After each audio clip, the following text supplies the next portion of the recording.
It's Friday Night Live. I am not home. Can you tell that from the background?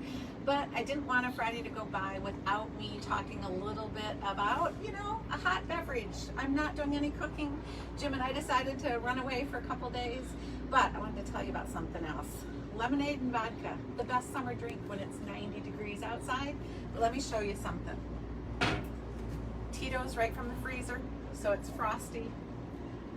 But do you guys know about this product? Have you seen this Minute Maid product at your store?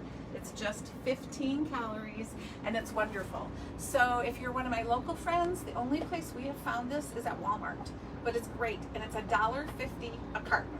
So if you want fresh squeezed feeling lemonade or tasting lemonade without having to buy a whole bag of lemons, this would be your go-to for the summer.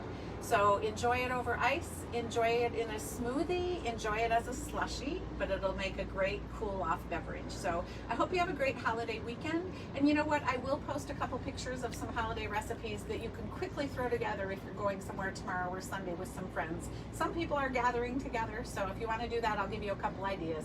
Thanks, everybody. See you later.